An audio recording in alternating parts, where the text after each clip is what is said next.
You know, deep in the book of Revelation, there's this incredible promise. It's for those who overcome, and it involves, well, hidden food, a white stone, and a secret new name. Sounds kind of mysterious, right? But I'm telling you, it's one of the most personal and profound messages you can find. So today, let's unlock it. Let's decode what this is all about. So here it is. This is the verse that's at the very heart of our explainer today, Revelation 2:17. And yeah, it's promising hidden manna and a white stone. I mean, on the surface, you're probably thinking, what in the world are these?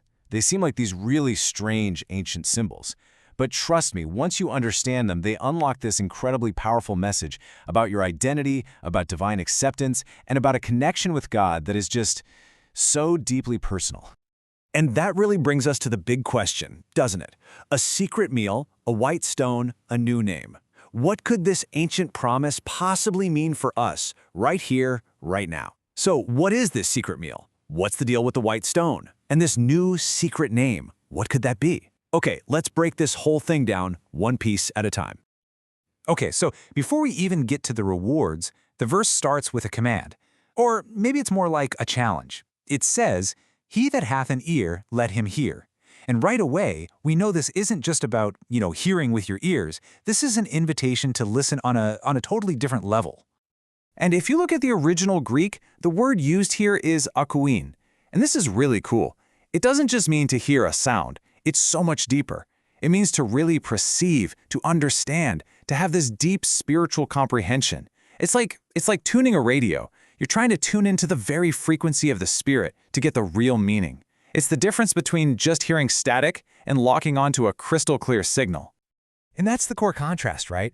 True spiritual hearing, that akouin, it aligns your heart with God's voice and suddenly things become clear. But so often that clear signal gets drowned out by what we could call religious noise.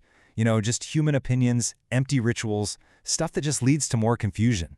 So the verse is telling us, hey, tune out all that static. Lock on to the real signal. All right, so once we're called to hear in that deep way, the promise is made to a specific person, to him that overcometh.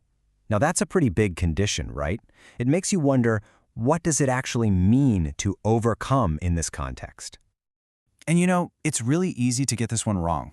We hear overcoming, and we immediately think it's about being morally perfect, through our own grit and willpower. But that's not it at all. The key insight here is that it's all about faith. It's about trusting in the finished work of Jesus, what he's already done for us. So what does that actually look like? How do we do it? Well, you can think of it as a three-step process. Step 1, you make a clean break from that old nature. Step 2, you place your full, complete belief in Jesus as the atonement for sin. And when you do that, something amazing happens. You get to step 3. Your spiritual ears are finally opened and you can truly hear. See how it all connects right back to that first command to listen? Okay, and this is where it gets really, really good. For those who overcome through this kind of faith, Jesus promises 3 incredible, super symbolic rewards. So let's unwrap these gifts one by one. All right, first up, the hidden manna. Now, most of us know the story of the Israelites in the desert, right? They got this physical bread from heaven called manna. But this manna is different. The key word here is hidden. See, this hidden manna isn't something you eat with your mouth. It's spiritual food. It represents those deep truths, those incredible revelations of Christ that our natural eyes and ears just can't pick up on. This is the real, internal, life-giving stuff for our spirit. It's that living bread that Jesus talked about, the kind that truly satisfies you. Think of it like this. External religion, with all its rituals and just surface-level knowledge, that's like spiritual junk food. It might fill a space for a minute, but there's no real nourishment there. But the hidden manna, that internal truth, that real intimacy with God, that is the ultimate spiritual superfood. It provides the highest form of sustenance you could ever get. Okay, so after we're spiritually nourished with this hidden manna, the overcomer gets the second reward, a white stone. A white stone? What on earth could that mean? So to get this, we have to look at the history, and it's absolutely fascinating. In ancient Roman courts, when a jury had to decide a verdict, they would cast stones. A black stone meant you were guilty, condemned, but a white stone, A white stone meant acquittal. You were innocent. It was the ultimate symbol of being declared righteous and completely accepted. What a powerful image. So this white stone, wow, it's this incredible symbol of our new standing with God. It represents the purity He gives us. It's the legal declaration that we are justified. It's His total divine acceptance of us. It's grace we didn't earn. And it's a salvation that is as solid and as permanent as a rock. And that brings us to the final reward. And honestly, this might be the most personal and intimate one of them all, because written on that white stone of acquittal is a new name. And get this, it's a name that no one else knows.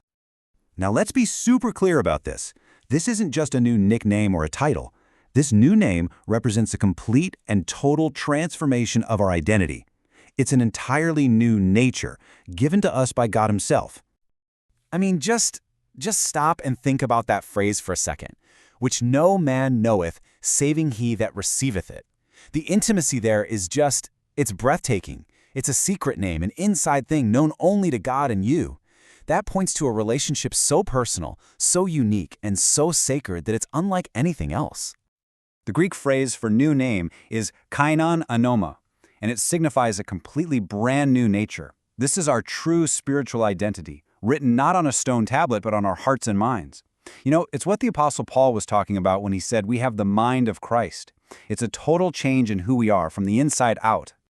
So when you get right down to it, this whole promise is about a deeply personal revelation.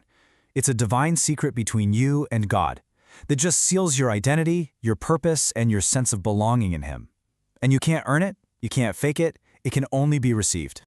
So, let's put it all together. What have we unpacked from this one powerful verse? Well, first, that God speaks directly and intimately to those who are really listening. Second, that our victory isn't about our effort, it's all about faith. Third, that true spiritual food, the real stuff, is only found in Christ. And finally, that through all this, He gives us total acceptance and a brand new identity, completely transforming us from the inside out.